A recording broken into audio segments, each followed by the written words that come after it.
Hi. So arguably the most important innovation for communications and learning is not actually technology. So human language, our ability to communicate with each other abstractly and learn from experiences that other people had very rapidly was one of the major drivers of our civilization and one of the main things that distinguishes us from all other species on the planet. It's also the reason why we all come together here and want to meet face-to-face rather than just trying to look at it later or remotely. So why are we here if we don't need technology and face-to-face is the best way of learning and achieving? The obvious problem is that it's very limited in scope. We talked, several of the speakers earlier talking about limitations. Could people stop blinding me? I'd like to be able to see the audience. So I want to interact with you rather than just show you technology. Let's try this. Where was I? Okay. Yeah, so the problem is the limitation. You can only really have one conversation at a time. We can have a number of people interacting together, but if we wanted to do this next week, this space wouldn't be here. It'd just be a warehouse. We'd all be scattered to the four winds. How would we do that? Well, some of the technology we saw before for video conferencing, thank you, augmented reality, virtual reality, that lets us communicate across different spaces and in different places, but we still have a time limitation there.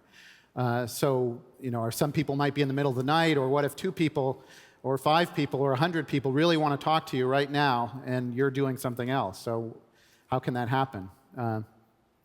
So that's the area we're focusing on. How can we have a conversation and this natural language interaction and seeing people, looking them in the eye, getting their story, hearing it in their own words from people that actually experience that and learn that way. We might learn physics from Einstein or other topics from people that have had those experiences.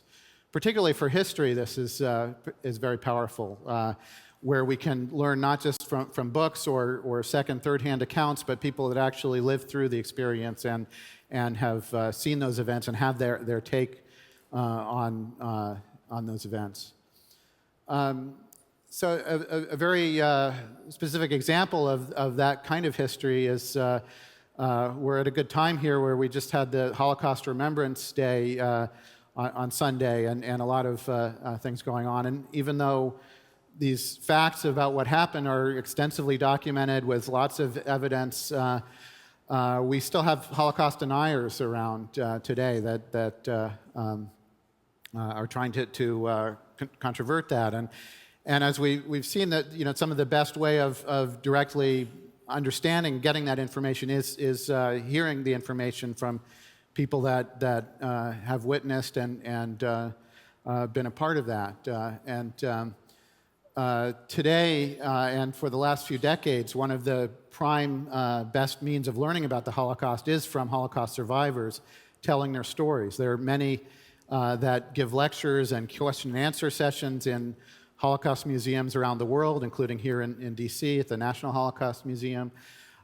And they go to classrooms, and that's a very important part of the education today. But the community in Holocaust education is in a crisis state where they tell the students that are going to hear the survivors now, they say, you are the last generation that can have this experience. The average survivor age is well above 80 now, and even the people that were 80 were small children at the time. So what can be done to facilitate that? So our partners in this project, the USC Shoah Foundation, was started by Steven Spielberg and with a mission to preserve the testimony of survivors, particularly in the Holocaust, but more generally in genocides. This preserves the stories, but it's still in a static video. It's a passive means. We've been talking a lot today about interaction and the importance of interaction for learning. So how do we preserve as much of that experience that you can have today of hearing a Holocaust survivor's story and ask them your questions, find out what you want to know, when you want to know it, and have that kind of interaction, get that familiarity. So that's what we've created, and I'll show you a little bit of a demo and hopefully take some questions that you can ask Pincus, and we have the exhibit over here later where people can get more. So this is, well, I'll let him introduce himself. Hello. Hello, how are you? I'm good. How are you? I'm fine. Who are you? Hello, my name is Pinchas Guter, and I'll be only too happy to listen to your question. Where are you from? I come from Poland, a country in Eastern Europe, in a place called, the town was called Łódź, where I lived with my family before the war. And during the war, I lived in the capital of Poland, Warsaw. What was your childhood like? I was extremely close to my family. My family, before the war, was my life. I mean, everything, was surrounded. My whole being was kind of like enveloped by my family. Every day's activities, from getting up in the morning and having water by the bed and wiping, my eyes, with water, which you have to do if you're a religious Jew, and then all activity, my grandfather going down to the wine cellar, playing in the yard with other Jewish children, going to the cheder, the holidays, every weekend, which meant the Sabbath. The Sabbath was a real holiday. It wasn't just a holy day; it was a holiday. It was both. I mean, I was looking forward to actually running to the baker, collecting the cholent for lunch on the Sabbath. So basically, I was extremely close and surrounded by such loving kindness, both from my immediate parents, my father and my mother, but from everybody else, aunts and uncles and cousins. And I mean, we were over 150 members that I could actually touch in Łódź. So it was I was very close to my family. What happened when the war started?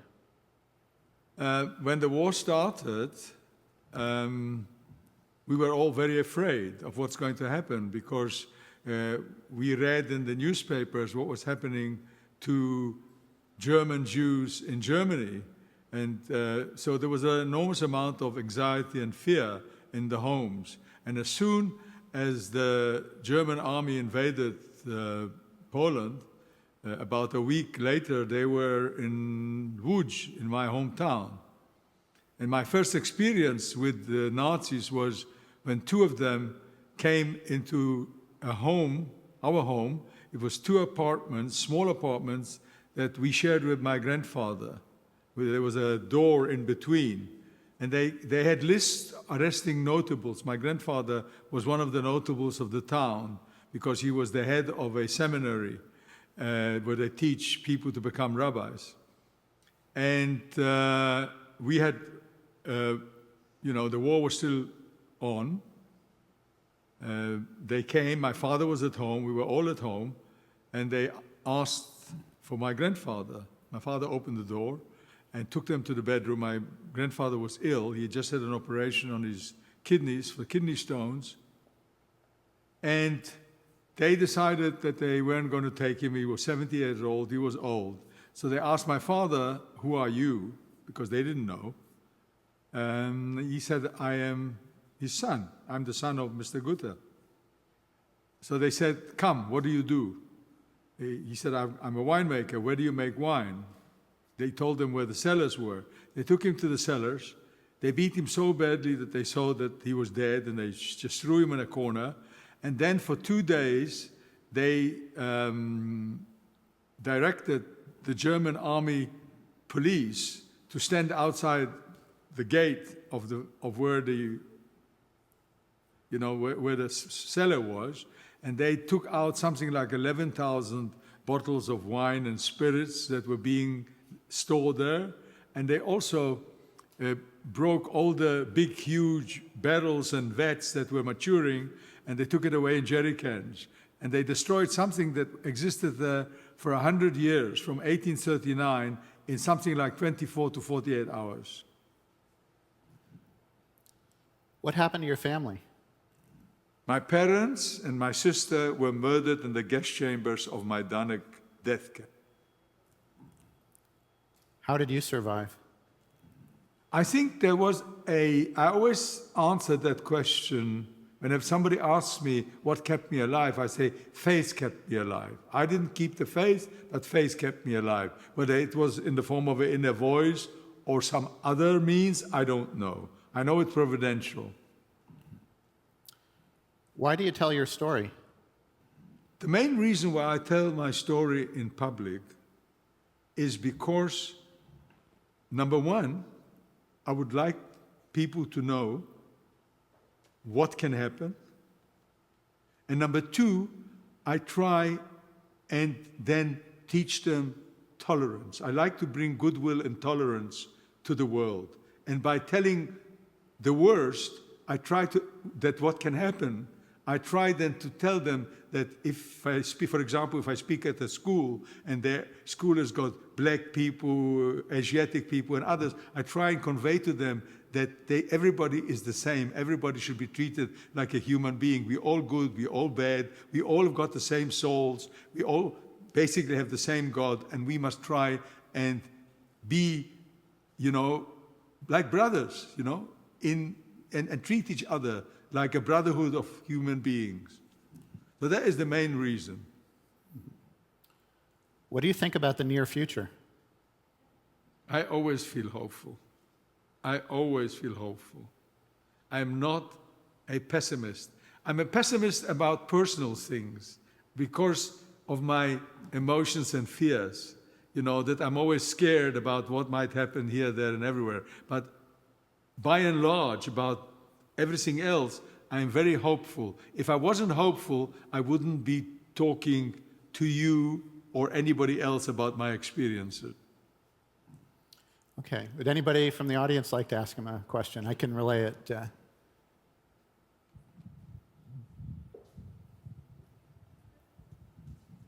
Anybody? One up over here.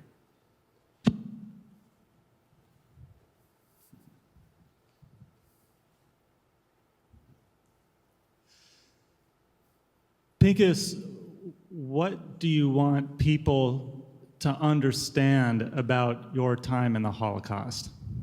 So let me relay that. Pinchas, what would you like people to understand about your time in the Holocaust?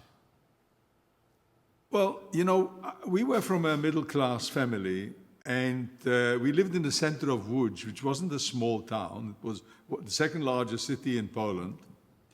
And I personally, except occasionally having had my payas pulled and somebody would shout, Židi do Palestini, Jews go to Palestine, I never experienced any anti-Semitism as such in Łódź. I had a very happy childhood. My parents were winemakers. My father started teaching me to become a winemaker when I was 3.5 years old. I started school when I was 3.5 years old, and by the age of 5, I knew the Old Testament almost off by heart. And I could already read and I could already write because my mother went to gymnasium. She actually taught me how to read Polish. So I spoke Polish to my father, Polish to my mother, Yiddish to my father, and I became bilingual almost from birth. Okay. So here's an example. The system, you can ask absolutely anything. Here's an example where you didn't get the precise answer. You were talking more about experiences in the Holocaust. He talked about anti-Semitism and some more incidents from his childhood. But this, again, is actually very realistic for the kind of experience you might have with a survivor where they may not fully understand your question or actually might want to talk about something different. And even when he answers that, the stories that he's telling are very fascinating. So I think we're about out of time, but we're set up over there. So during the break and the reception, you can come by and ask Pinchas your own questions directly. I'll end there unless another quick question. Well, yeah.